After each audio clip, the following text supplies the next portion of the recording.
নমস্কার, শুভ সন্ধ্যা। একটা নতুন ব্লগে আপনাদের সবাইকে স্বাগত। আজকের ব্লগটা হবে একদম অন্যরকম। আজকের থেকে আগামী কয়েকটা ব্লগে ছোট ছোট করে আমি তোমাদের বলবো আমার বাবুয়ার বিয়ের গল্প। বাবুয়া আমার ছেলে সম্পর্কে আমি তার কাকিমাই বলতে পারো। মা আর কাকিমা কি আলাদা কিছু? তাই আমিও ওর মায়েরই মতো। সব মায়ের মন জুড়েই থাকে তার সন্তান, আমারও তাই। যাচ্ছিলাম তারই বিয়েতে। যাওয়ার কিছুদিন আগে থেকেই শুনছিলাম ট্রেনের গোলমাল। মশাগ্রামে সিগন্যালের কাজ চলছে বাঁকুড়ার সাথে নতুন সংযোগের জন্যে। বর্ধমান লাইনে প্রায় 180টা ট্রেন বাতিল। আমরা প্রায় শান্তিনিকেতন যাই, তোমরা জানোই। প্রতিবারই যাই নিউ জলপাইগুড়ি শতাব্দী এক্সপ্রেসে। এই ট্রেনটা হাওড়া থেকে দুপুর 2:25 ছাড়ে। 4টে সাড়ে 4টের মধ্যে আমরা শান্তিনিকেতনে ঢুকে যাই। প্রতিদিন ফেসবুক ফলো করছিলাম ভারতীয় রেলের পেজটা।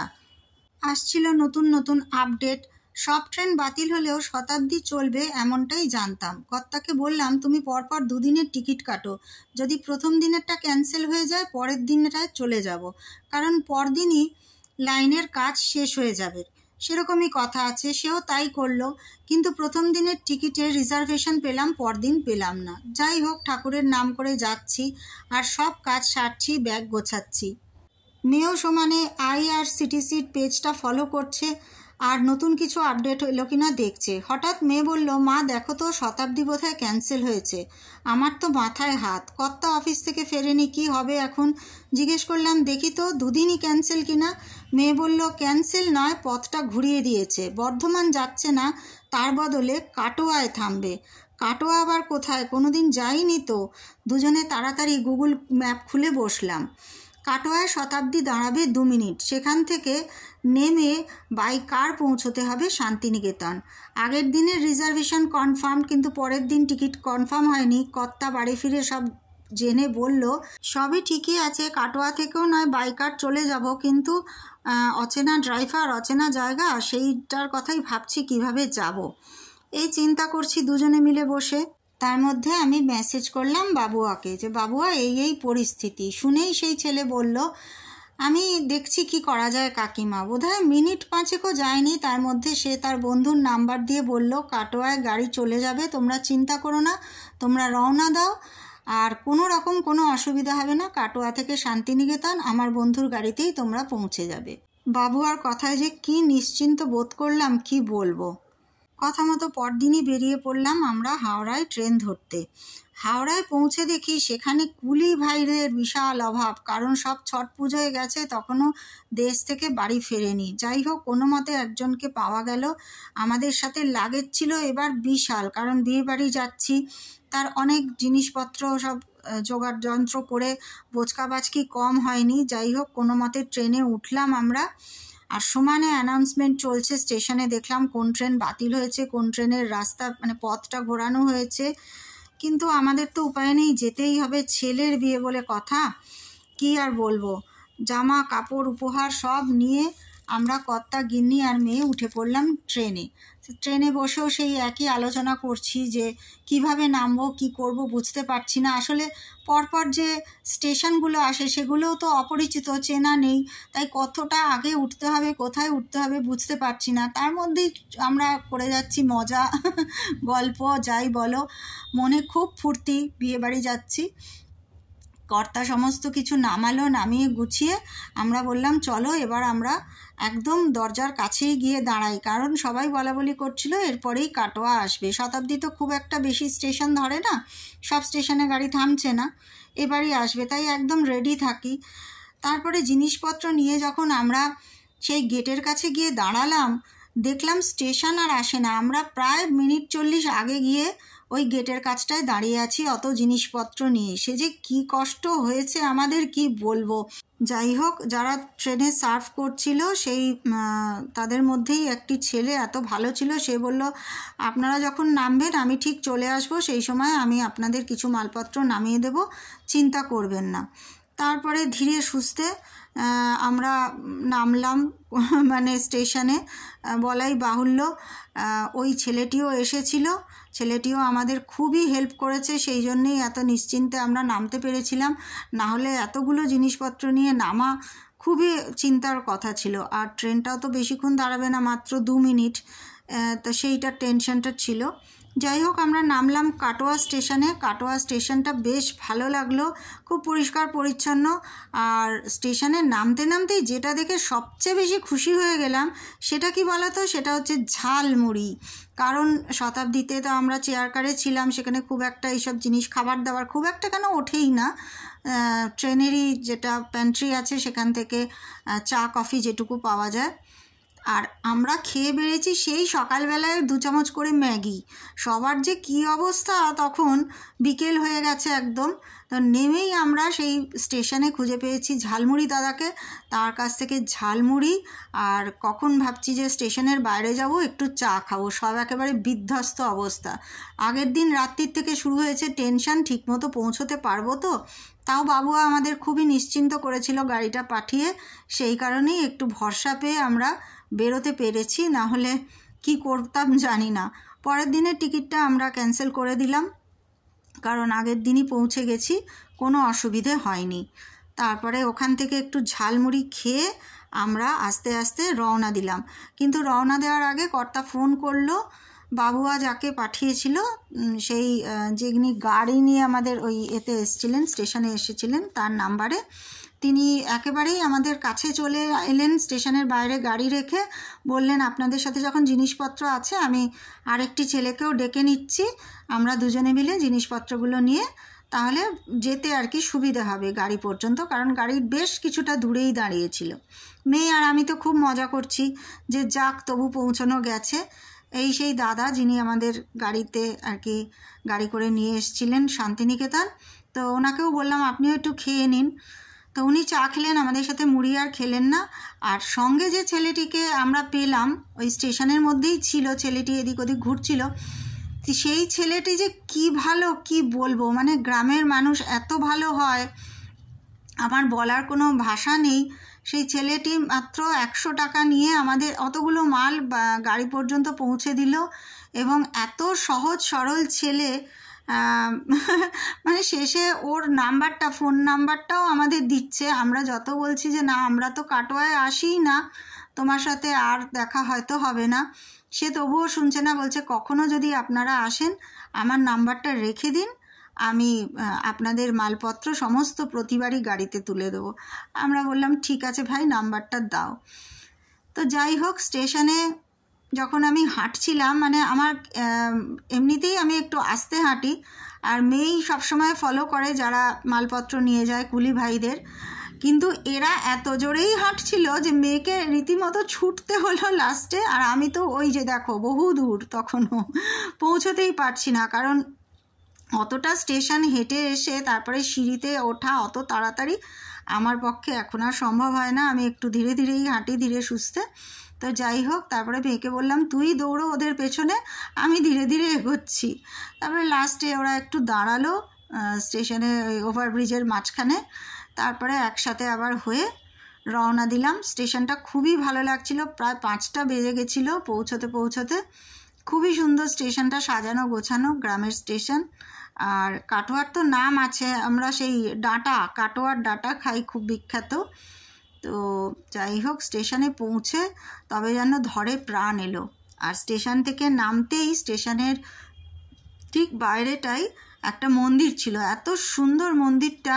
বেশ আমরা গিয়ে খানিকক্ষণ দাঁড়ালাম, বজরংবলীর মন্দির, খুব ভালো লাগলো দেখে। আর সারা স্টেশনটা, মানে স্টেশনের বাইরে যে জায়গাটায় মন্দিরটা ছিল, একেবারে ধূপের গন্ধে ভরপুর, ভীষণই ভালো লাগছে। মনটা একেবারে ভীষণ ভালো হয়ে গেল সন্ধেবেলার সময়টা।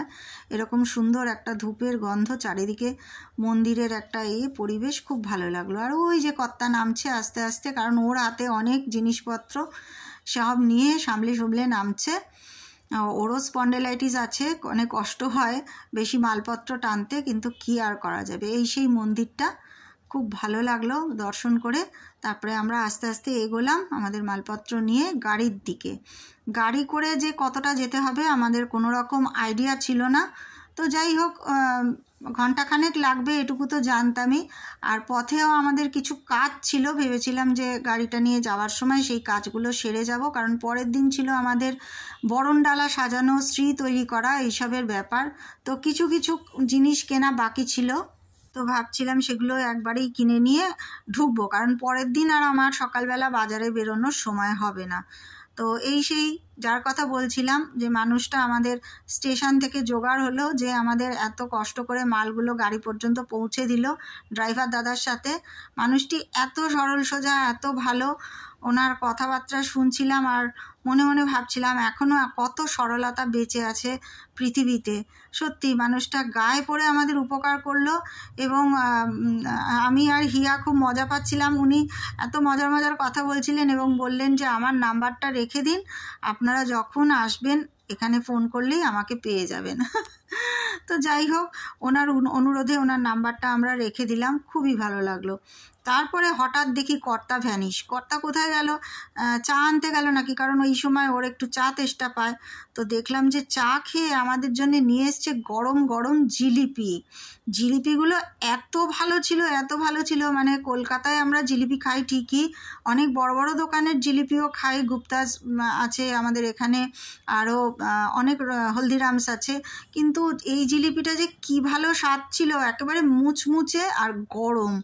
এই জিলিপি খেয়ে যেন মনে হলো একদম প্রাণটা জুড়িয়ে গেল। ভীষণ সুন্দর ছিল সেই জিলিপিটা। স্টেশন ধারেই একটা দোকানে, ছোট্ট মিষ্টির দোকান, ওখানে ভাজা হচ্ছিল। আমি হিয়া খুব একটা জিলিপি টিলিপি খায় না, কিন্তু আমি, হিয়া, কর্তা তিনজনেই খুব আরাম করে জিলিপিটা খেলাম। খেতে খেতে আর কি গাড়িতে রওনা দিলাম। আর রওনা দিতে দিতে সন্ধে নেমে গেছে, আর চারপাশের অন্ধকার দেখে তো আমাদের অবস্থা খারাপ। মানে ভাবতে পারছি না যে এটা বিকেল 5টা, মনে হচ্ছে যেন কত রাত হয়ে গেছে, রাত 9টা 10টা হবে, কিন্তু তখন বাজে মাত্র 5টা। আর চারপাশটা দেখো, পুরো জঙ্গল আর অন্ধকার, পাশ দিয়ে দিয়ে গাড়ি বেরিয়ে যাচ্ছে শাঁসা করে, আর আমরা চলেছি শান্তিনিকেতনের উদ্দেশ্যে। এইভাবে শান্তিনিকেতন বোধহয় আমরা কোনোবার আসিনি। পাশের গ্রামীণ যে দৃশ্যগুলো, সেগুলো এত ভালো লাগছিল দেখতে। এগুলো তো কলকাতায় বসে আর আমাদের দেখার উপায় নেই, কিন্তু দেখে একেবারে চোখ জুড়িয়ে যাচ্ছিল। কতকাল পরে দেখলাম এইসব দৃশ্যগুলো, সেগুলো খুবই ভালো লাগছিল।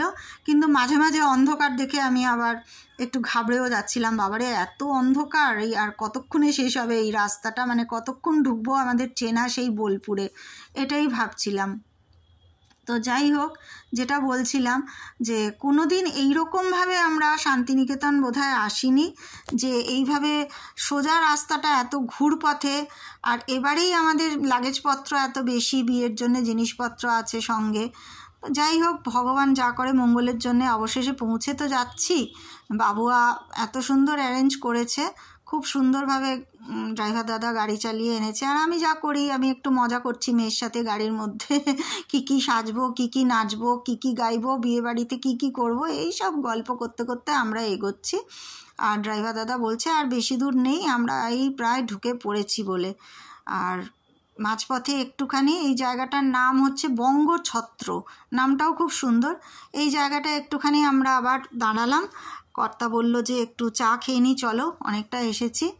তারপরে আমরা নেমে, ওদের চা খাওয়া হয়ে গেলে ওরা দুজন চা খেয়ে এসে গাড়িতে বসলো। তারপরে আমি আর হিয়া, মানে আমার মেয়ে, বেরোলাম চা খেতে। গ্রামের বাজার, রাস্তাঘাট অনেক দিন দেখা হয় না। বোলপুরেও এগুলো দেখতে খুবই ভাল লাগে, কিন্তু এটা বোলপুর থেকেও তো অনেক ভেতরে, তো সেটা ওই জন্যে আরও ভালো লাগছিল। তো একটা চায়ের দোকানে দেখলাম চা সবে বসিয়েছে, তা আমরা বললাম যে আমরা চা খাবো দুটো। তো বললো আপনারা ঘুরে আসুন, আমার চা হয়ে যাবে। সাথেই দেখলাম মিষ্টিরও দোকান। তো আমরা বললাম যে বাহ, এটা তো বেশ নতুন রকম, চায়ের সাথে মিষ্টির দোকান। তার পাশেই আমি মানে গাড়িটা যখন এই রাস্তাটা ক্রস করছিল, দেখেছিলাম একটা মাংসের দোকান আছে, মুরগির মাংসের দোকান। তো বাড়িতে গিয়ে তো রান্নাবান্না কিছু করতে হবে, তা আমি মেয়েকে বললাম চল এখান থেকে একটু মুরগি নিয়ে নিই। দেশি মুরগি বিক্রি হচ্ছিল, হাঁসও বিক্রি হচ্ছিল, কিন্তু মেয়ে একটু জেদ করলেও আমি হাঁসটা কিনিনি। মানে সরস্বতীর বাহন তো, একটু খেতে কীরকম লাগে। যদিও আমি মেয়ে হওয়ার আগে নিজে মানে সেই কি বলবো, হরিশ্চন্দ্রপুরে গেছি, পঞ্চানন্দপুরে গেছি, সৌমিত্র রায়ের বাড়িতে, ভূমির ব্যান্ডের নাম তো সবাই শুনেছ, সেখানে ওদের বাড়িতে গিয়ে হাঁস শিকার করে হাঁস খাওয়া, সেই পিকনিক পঞ্চানন্দপুরে, সেগুলো মনে পড়ে এখন। সেটা সময় এটা অন্যরকম ছিল। কিন্তু এখন মেয়ে পড়াশুনো শুরু করার পর এখন হাঁস খেতে গেলে মনে হয় ও সরস্বতীর বাহন খাবো, এগুলো আর কি এসে যায়। মা তো যত বয়স বাড়ে তখন তত এই বাতিকগুলো আর কি তৈরি হয়। তো আমি কুসংস্কারে বিশ্বাসী নই, তবুও কিছু কিছু আর কি এসেই যায় মনের মধ্যে। হয়তো খাওয়াবো মেয়েকে কোনো দিন পরে, হয়তো খাওয়াবো, এখন মনটা ঠিক দিচ্ছে না। এখনও আর কি ততটা সংস্কার মুক্ত হতে পারিনি। তো মুরগি নিলাম, আর পাশের দোকানটাই ছিল চুড়ি ভর্তি, কাঁচের চুড়ি। সেই দেখে তো আমি মেয়ে দুজনেই লাফিয়ে উঠলাম যে কাঁচের চুড়ি একটু কিনে নেওয়া যাক। মেয়ে কয়েকটা কাঁচের চুড়ি পছন্দ করলো, রঙগুলো দারুণ দারুণ ছিল, একেবারে ভীষণই ভালো চুড়ি ছিল। তো ভদ্রলোকের ব্যবহারও খুবই ভালো। ছোট্ট দোকান গ্রামের, কিন্তু এত স্টক সেই দোকানে কি আছে আর কি নেই, মানে দশকর্মা ভাণ্ডার লেখা। দশকর্মা ভাণ্ডারে সাধারণত এইসব পাওয়া যায় না, কিন্তু এই দোকানটায় পানের থেকে শুরু করে কি যে আছে সবই আছে মনে হয়। এক ঝলক দেখিয়ে দিই তোমাদের, ওই জন্যে ক্লিপিংসগুলো সমস্তটাই হিয়া তুলেছে, বিয়েবাড়ির সমস্ত ক্লিপিংসও হিয়া তুলেছে। তো যেরকম যেরকম ভিডিও করেছি আমি দেখাতে থাকবো। এটা হচ্ছে আজকেরটা হচ্ছে প্রথম ভাগ আমাদের যাওয়া, কিভাবে আমরা পৌঁছলাম, আমাদের যাত্রা পথ। তো যাই হোক, মুরগি টুরগি কিনে আমরা বসলাম এসে পাশের দোকানে চা খেতে। চাটা অপূর্ব বানিয়েছিল। তো চাটা খেয়ে আমরা ওই ভদ্রলোকের সাথেও একটু কথা বললাম ওই এলাকাটা নিয়ে, ওই জায়গাটা কি নাম, কি সুন্দর নামটা, বঙ্গছত্র। এরকম যে কোনো গ্রাম আছে আমাদের মানে পশ্চিমবঙ্গে, তাই আমরা জানি না, কত কিছুই জানি না, কত কিছুই এখনও দেখা হয়নি, তাই না? তো বাইরে বেরোলে পথঘাট চেনা যায়। তো তারপরে আমরা কর্তার কাছে এলাম। কর্তা বলল, তুমি এখন বাড়ি গিয়ে আবার চিকেন করবে, একটু ডিম কিনে নিলে তো পারতে। তা আমি বললাম যে ডিম আবার এখন কোথায় পাবো, আমি একটু ঘাবড়ে যাচ্ছি, আসলে চিনি না রাস্তাটা।